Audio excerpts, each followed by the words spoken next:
Thank you po, kuya. Teka, school namin to ah. Kuya, sure ka ba na dito yung address na binigay ko sa'yo? Oo kuya, ito yung nakapin no. Ah, ganun ba kuya? Sige sir, alis na po ako.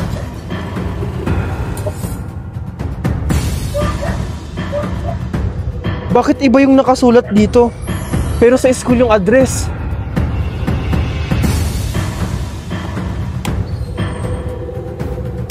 Boss, nahatid ko na siya.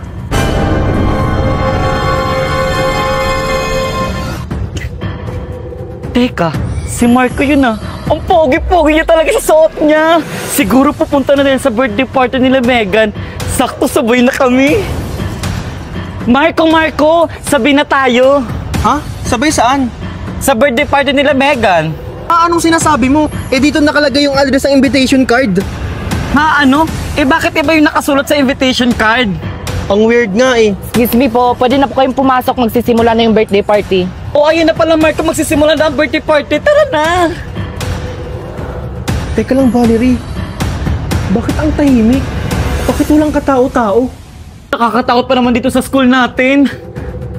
Uy, Marco, Tasha, andyan na pala kayo. Tara, doon tayo sa taas. Andun na sila Junjun at mga classmate natin. Talaga ba, Megan? I'm so excited na talaga! Teka lang Megan, bakit dito nyo ginanap yung birthday party ng kapatid mo sa school natin? Huwag ka nang maraming tanong, Marco. Tara na, pumasok na kayo. Kayo na lang iniintay para mag-start yung party. Oo nga, Marco. Tara na! Oh, Marco, Tasha, bilisan nyo. Umakyat na kayo.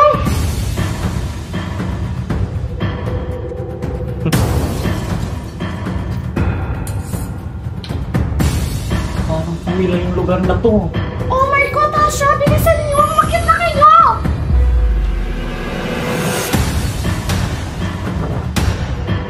Oh Megan, dito ba? Oo, Marco, bilisan nyo. Pumasok na kayo.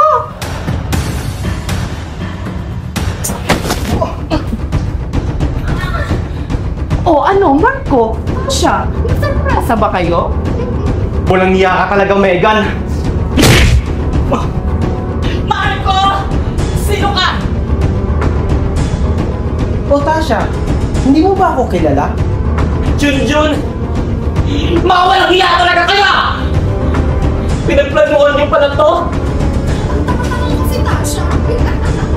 Ngayon Tasha, humanda ka na. Kasi, mangyayari na yung mga pinaggagawa nyo sa amin! Anong ibig sabihin?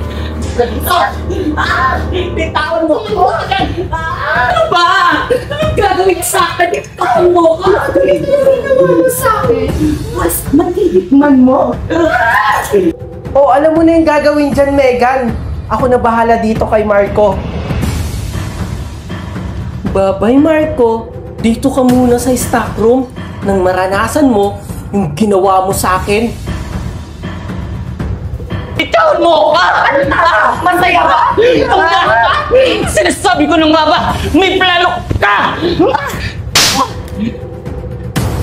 Yan ang napapagay sa'yo. Oh, Megan! Parang kinakawawa mo naman si Tasha. Lumalaban eh. Sa'yo, Megan? Tali mo na yan.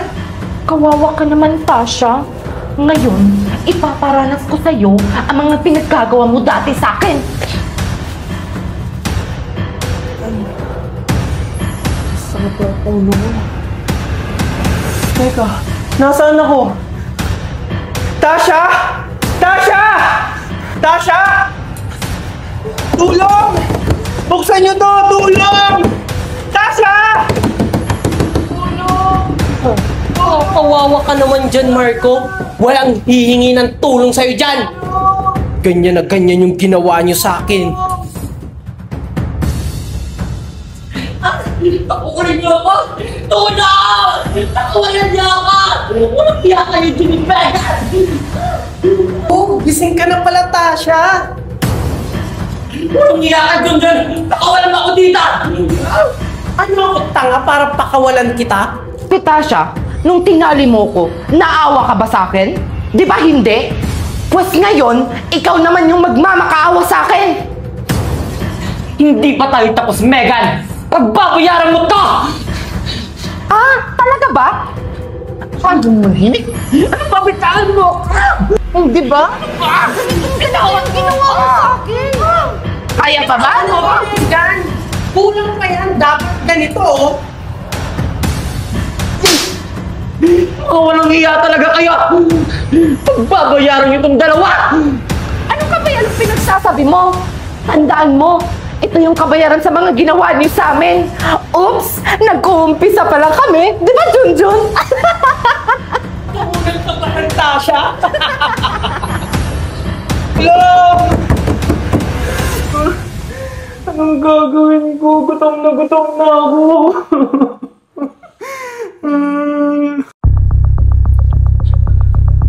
Oops! Saan ka na nagpupunta? Siguro pupunta yan sa principal office para magsumbong. Bakit natatakot kayo? Kasi guilty kayo. Ay, magsusumbong ka talaga? Akala mo, makakatapa ka sa principal's office? Anong ibig nyo sabihin? Ano ba?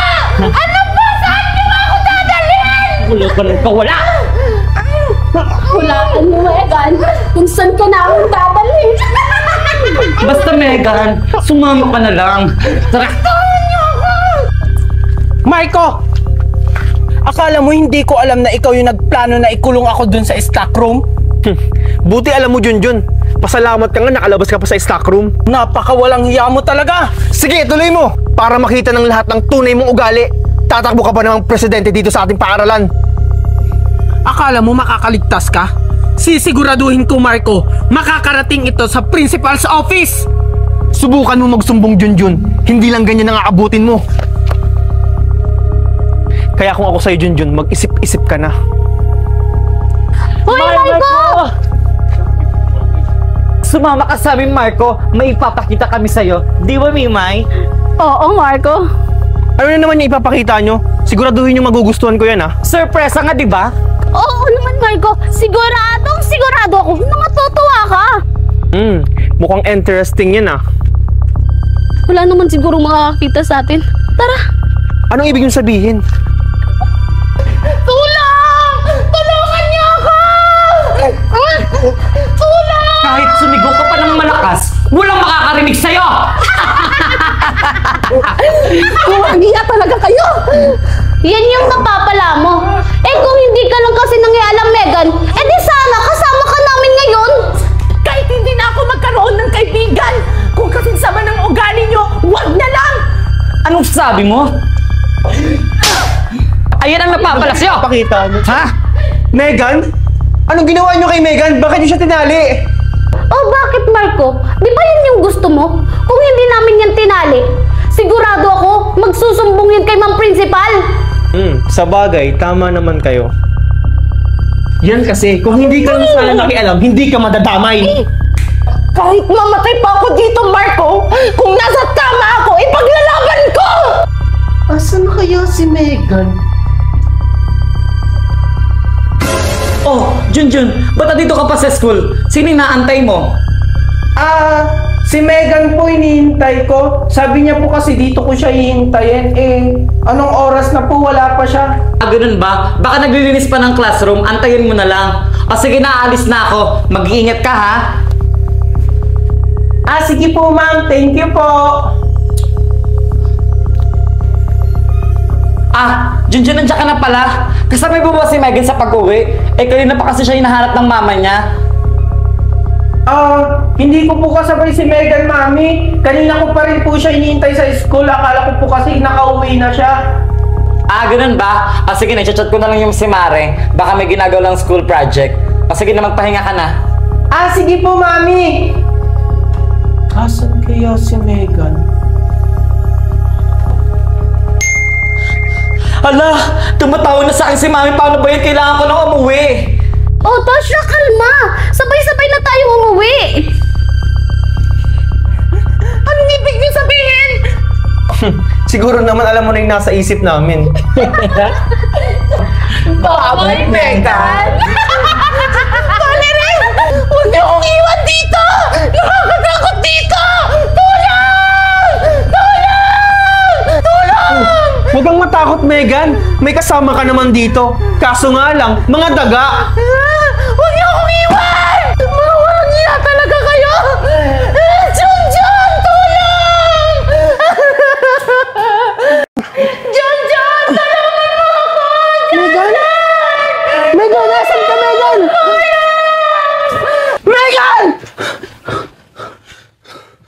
Feeling ko nasa masamang kalagayan si Megan. Kailangan ko siyang iligtas.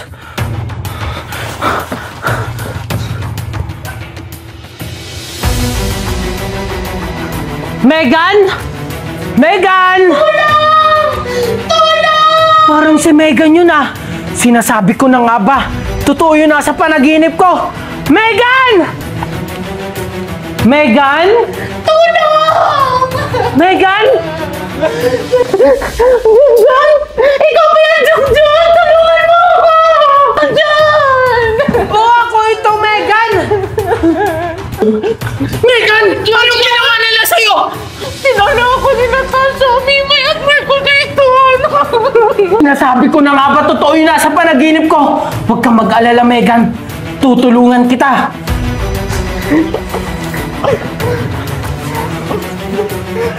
Salamat, Junjun, at andyan ka para tulungan ako. Huwag kang mag-alala, Megan. Sobra na yung ginagawa nila. Maghihiganti tayo. Anong gagawin natin, Junjun? Basta, maghihiganti tayo kahit mali yung ginagawa natin. Tara na, Megan. Good morning, class! Excited ba kayong lahat malaman ang resulta ng eleksyon? Ma'am, kailan malalaman ang result? Baka ngayon o bukas dahil hindi pa tapos ang bilangan. Abangan nyo na lang sa bulletin board ng school natin. O sige, mag-umpisa na tayo ng attendance natin. Teka, asa nga pala si Junjun? Absent pa siya ngayon? Baka absent siya ngayon, ma'am. Kaya nga ma'am, absent siya ngayon. Ganyan ba yung magiging presidente? Pala absent? Bakit siya absent ngayon? Anytime pwede lumabas ang resulta ng botohan. May alam ba kayo? Nag-chat ba siya sa inyo? Good morning, ma'am. Good morning, classmates. Sorry we're late. Ay, butan siya ka na, Junjun. Akala namin absent ka ngayon. O sige, namupo na kayong dalawa. Thank you, ma'am. Paano nangyari yun? Bakit nakatakas si Megan? At bakit magkasama silang dalawa? Bakit magkasama sila? Hindi ito maaari. Junjun, Marco, mag-ready kayo ha. Dahil anytime pwede lumabas ang resulta ng botohan. Ano yon? May meeting daw po sabi ng principal. Okay, sige. Pakisabi kayo namin susunod na ako. Okay, class. Wala pala tayong klase ngayon dahil mayroon kaming meeting ngayon. Ano, Tasha? Nagulat ka ba? Or natatakot ka na? Paano to nangyari? Huwag mo nang alamin. Tsaka huwag kang mag-alala. Walang nakakaalam sa mga ginawa niyo sa akin. Teka nga lang. Wala na ba yung kasama niyong si Mimay dito? Ano? Natakot na ba siya? Balita ko nag-out of country doon siya kasama yung daddy niya. Ako, Megan? Matatakot ako sa'yo? Hindi! Oh, Marco, bakit ka nagulat? Good luck nga pala sa ating dalawa. Ready ka na ba? Ano ibig sabihin mong ready na? Ay, hindi ka pa pala ready, Marco. Ang ready na yan, pero ready na yung malado. Pero sa amin, mag-ready ka na. Akala nyo hindi ko malalaman yung mga ginawa nyo kay Megan? Hindi to maaari. Oh, huwag kayong matakot, Marco. Wala namang nakakaalam. Bakit? Alam ba ng teacher natin? Alam ba ng principal? Alam ba ng ibang classmate natin? Di ba hindi? Ganun kasi kami kabait, Marco. Aba, dapat lang. Dapat lang kayong matakot sa amin. Kasi kung hindi, hindi lang ganyan ang gagawin namin sa inyo. Hintayin mo lang. Mag-ingat kayo, Tasha, ha? Baka kasi bumalik sa inyo yung pinaggagawa nyo. Anong ibig yung sabihin? Lintik lang ang walang ganti.